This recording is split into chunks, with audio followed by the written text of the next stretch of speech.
Pre-orders for the Panasonic S5 Mark II have greatly exceeded expectations. But which model should you get? The S5 Mark II or the S5 Mark IIx? We've got the details coming up, but first, please do me a favor. Follow me on Twitter, subscribe, choose all notifications, like, comment, and all that stuff, as it really helps this channel grow. John Robinson, in a recent live stream, said that the Panasonic S5 Mark II won't have a CF Express card, but instead will have dual SD card slots. All the specifications for the Panasonic S5 and the S5 Mark IIx are available on, well, B&H, Adorama, Downtown Camera, and many other camera stores. We know the specifications for these cameras, but sometimes the details are lost a little bit. One thing I had said that the Panasonic S5 Mark IIx most likely will have a CF Express Type B card slot. It doesn't, and the reason I thought it would is because the GH6 had it.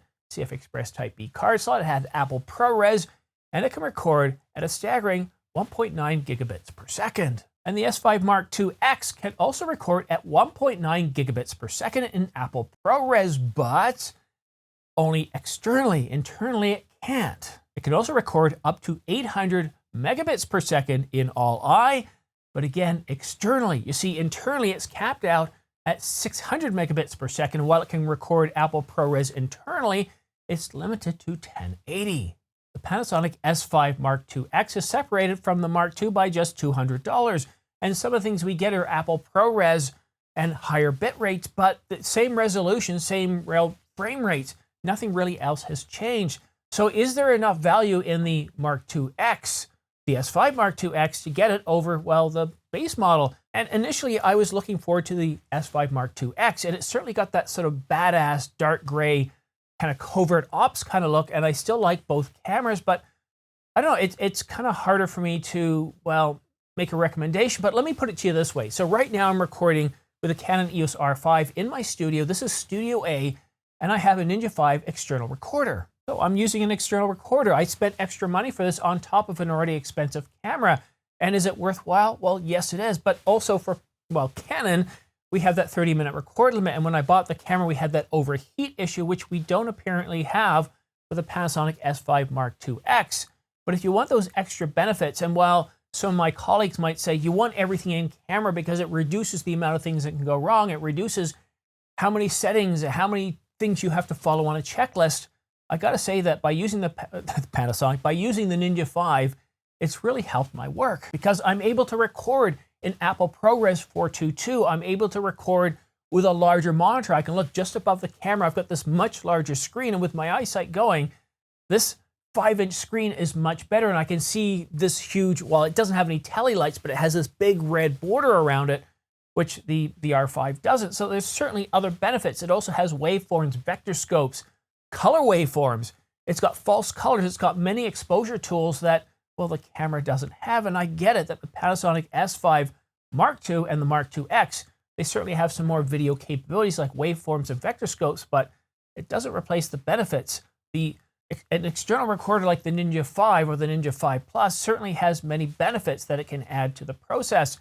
And if you're just doing studio work like I'm doing here and you're not moving the camera around, well, your chances of having errors because of the extra things you have to follow or a much larger checklist and starting up, if that's a fear of yours, I wouldn't really worry at all. You see, every time I come down here to shoot, I hit the main circuit breaker here that turns on all the lights, gets the camera ready, the Ninja. I set up all these other lights. There's nothing else I have to do on the Ninja. I just press that record button. I step back, I sit down, I turn on the mic, and sometimes I forget to hit the record button on this because you have, on the Tascam, you have to move the switch up just a little bit, hold it, and it starts recording. And sometimes I'm tired at 6 o'clock in the morning. Things you forget you forget some things, and I'm old. So I gotta say that using an external recorder in this situation hasn't been a problem at all. And I have the micro HDMI card, not micro, let me try that again. I have the micro HDMI slot, but I use that cable protector, and I gotta say, I love using the Ninja 5. It just really helps my workflow, and it saves me a lot of time because I'm already getting video outputted with Apple ProRes, a video editing codec. It saves me a lot of time, but I don't have to transcode. It's less work on the computer, and I get to preserve more information during the editing process. So what I'm trying to get to, what you really have to do, is you have to look at some of these extra capabilities at 1.9 gigabits per second. all I up to 800 megabits per second. That extra detail, more information. Does that matter enough to you? Do you have an external recorder? Do you plan on using some sort of external recording? And if the answer is yes, then, well, for an extra $200, well, the Panasonic S5 Mark IIx is, well, it's a solid camera. I think Panasonic has always done a really good job with their cameras. They have so many pro features. And I got to tell you a little bit of a revelation I had when I first got wind, when I saw the announcement. I was impressed more so than I thought, because the phase detect autofocus system had always held me back from really liking these cameras. But once it had that, a very good phase detect autofocus system, and I'm not going to argue whether it's better than Sony or Canon, but it's right up there. And we're going to see it being fine-tuned in future firmware updates, which we'll get pretty soon after they start shipping, which should be next week. They'll start shipping next week, at least the S5 Mark II. The Mark IIx, I think we're going to have to wait a little bit longer. But seeing that phase detect autofocus system in there with all the video capabilities made me, well, I was pretty excited by this. Like, wow, this really is a solid camera. But if you're looking for internal recording of Apple ProRes, if you're looking for higher bit rates internally, I think what Panasonic is setting us up for is not a disappointment, but the release of the more advanced S series, such as an S1 refresh, maybe an S1R refresh, but definitely an S1H refresh. So if you're a little bit disappointed by these two cameras, well, keep in mind, this is the S5. It's the entry-level full-frame camera in the Panasonic line. The cameras that truly impressed me was never the S5. This S5 Mark II does. But what I'm really interested in, what I really want to wait and see, is the S5 Mark II and the S1H Mark II. So if you're a little bit on the fence right now, well, pre-orders have greatly exceeded expectations according to Panasonic. So you might as well sit back and wait a little bit and maybe see what the S1 has to do, the S1 Mark II, the S1H Mark II, or maybe there'll be an S1R Mark II. Now, we don't know. Maybe Panasonic will do something simple and just come out with 1 or 2 cameras instead of 3. It's certainly possible, but we should know pretty shortly. We should know before the middle of the year.